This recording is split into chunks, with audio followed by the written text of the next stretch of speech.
Hey everyone, and welcome to my channel. This is Samantha with Crafty Sammy here. Today I am going to do a how-to or tutorial for beginner crocheters, and today we're going to go over the single crochet. If you check out one of my previous videos, I do go over the very fundamentals of crochet, including how to do a slip knot and get the yarn on your hook. So if you haven't checked out that video yet, please be sure to, and that will give you some basics if you really are fully new to crochet and don't know how to get started. So first things first, I am just using a size H hook. This one's super old. I got this one actually from my grandmother. So it's a size H, and then just some yarn out of my stash just to show you guys. So we're gonna start off with our slip stitch, slip knot. Slip stitch is something different, but our slip knot. And then we're just gonna start, give that a little tighten. And we'll just do a little swatch with our single crochets. So let's chain 20. So 1, 2, yarn over, pull through, 3, 4, 5, 6, 20. And I've done them a bit loose just to see. The stitch is nice and easy, but once again, really watch that tension so we're not struggling to get our hook through the loops after the fact. So we won't chain or go into this loop here. We're gonna go into the next one. So we're gonna just simply find that little loop, insert our hook through, yarn over, pull through. Now we'll have 2 loops on our hook. Hi, Glenn. Hi. And then we're going to yarn over, pull through. Now, depending on the pattern you do, you can chain in between. It really just depends on what you're doing.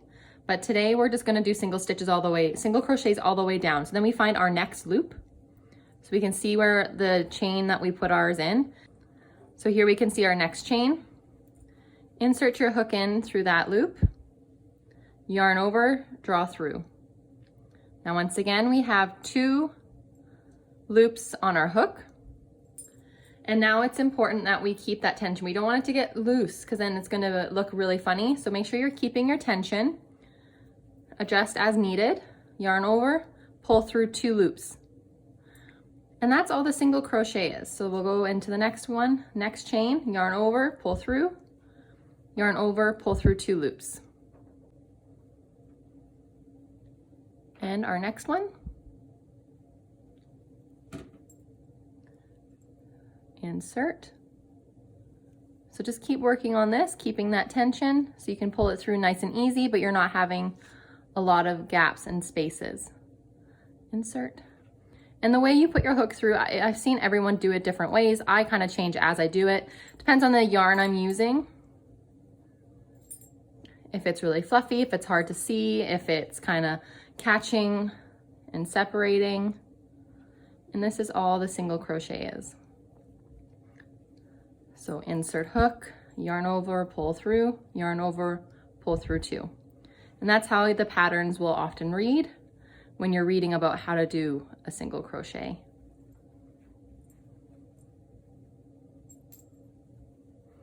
And then we'll just keep working. So it's just making sure you're keeping an eye on those different loops from that chain.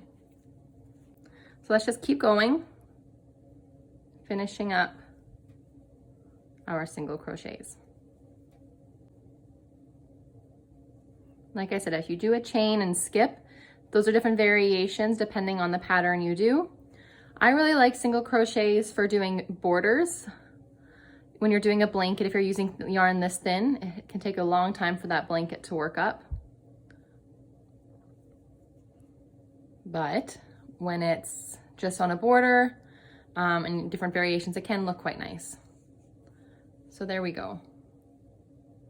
So that's the side we just worked, and my tension's a little all over the place just because I'm going slow. So I have a bit loose there. So you'll want to make sure you're working and keeping it consistent and the same, but that will come with practice. And in my previous video, when it's the chaining, I recommend just chaining for a while in order to get consistent tension. Okay, now, so we're at the end. So I just finished working, so now I'm going to turn my piece, chain 1, and now we're going to work down the other end. So we just finished working up this way, so I turn, get my yarn again, and now we have, these are the single crochets. Now when we were chaining, we were just going into one loop like this. And that's a really common mistake that is made in crochet after we finish. So in the chain, that's fine.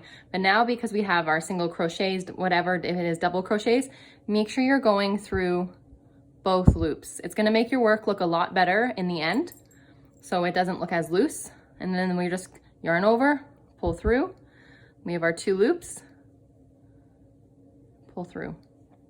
So once again, we're not just going through the one, I want to go through both, 2. So it looks like I have 3 loops on my hook, and then yarn over, have my 2, pull through.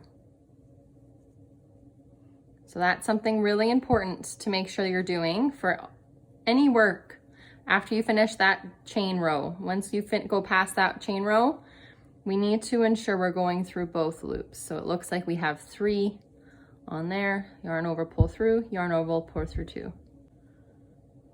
Insert your hook, pull through 2. And then we'll just keep going.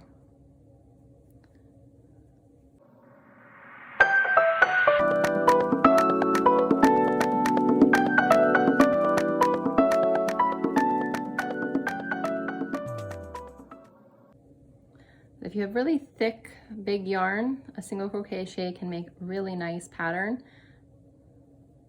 But as you could see, if we were using yarn like this, it would take a while for the blanket to come together.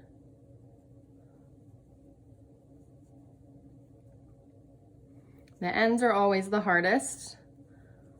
When I was learning to crochet, it took me a long time. I had many blankets that I had to frog or pull through because they just kept getting smaller. So here we go. Here's my last single crochet. And then there was my turn. So single crochet in there as well.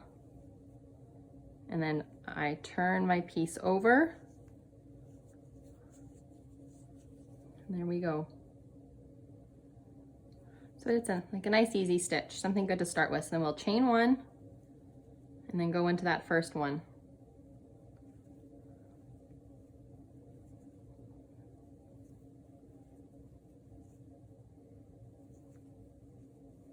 And that is all there is to it. So once again, I recommend just building up your skills before you take on a project or a blanket or anything, just to ensure that it looks how you want it to in the end. So take your time, practice these foundations, and just do little swatches like this. Chain 20, well, until you get your chains down, chain your whole ball of yarn if you need to. That's what I did when I was learning. My grandma literally would make me go through skeins and just chain. So I became consistent. I was a child, so my consistency was all over the place, or so lack there of consistency. And once again, make sure you have enough yarn pulled through, that you're not pulling the yarn while you're stitching, because that will make it a lot tighter.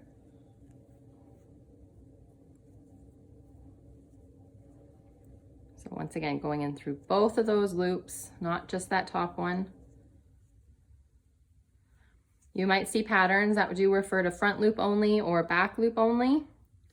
That's when you'll just go through one or the other. Turn. But if it doesn't, then make sure you go through both. So this would be the front loop. This is the back loop. We want to go through both, but front, back, front, back. And it's only if it specifies. So like a lot of toques, say back loop only, and you'll just go in and insert that way, or front loop only. But if you were doing the front loop, we would have a lot of spacing, and especially on a blanket, that's not really what you want. So that's quite nice. So it really does look really good. as a stitch by itself. It makes a nice tight blanket. So then once again, do our turning, our end, so chain 1, go into that first single crochet there.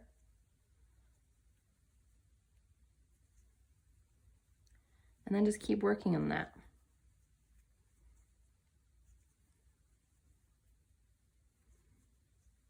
You can see from, you watched my previous video about how to hold your yarn, these 2 fingers and how much tension you have here really makes a difference. Once you're able to consistently do that, it makes it a lot easier when you can hold your tension properly and really hold your work to make it a lot easier to work down.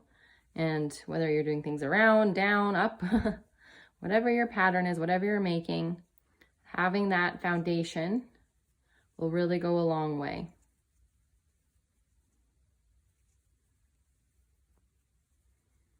And then watching that you're not getting too tight. I have a tendency to go too tight, and that's fine. It's just something I have to keep an eye on, something I have to work on. And that's okay. No one's gonna have, it's gonna take a while to get perfect stitches, especially as I'm trying to demonstrate it, but so getting there, getting that first one. That one was definitely too tight. And then turn. So then make sure you count when you're working on your patterns, count your stitches. I always pull a big wide loop so I don't accidentally rip out. So we go 1, 2, 3, 4, 5, 6, 7, 8, 9, 10, 11, 12, 13, 14, 15, 16, 17, 18.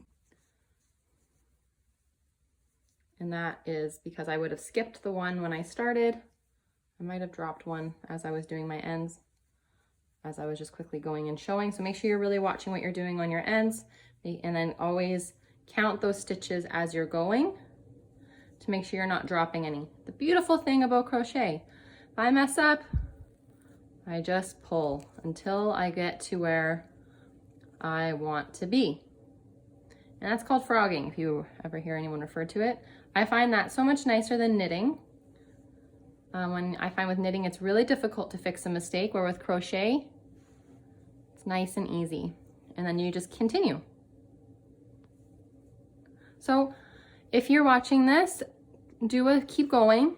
Chain your 20 and then do your single crochets along. Keep counting to make sure you're not dropping any. You won't stay with 20 because you'll skip that first one, but do another 20 rows and then just see how your swatch looks. And that way you'll be able to get confident in your tension and how the stitch looks, and just being able to pull that yarn through. And then next time we're gonna do the double crochet. So I hope this was helpful. Please leave any questions in the comments and I would be happy to help you guys. And don't forget to hit that like and subscribe button so you don't miss out on any of my other videos coming out about the other stitches that we're going to work on. All right, have a great day, everyone.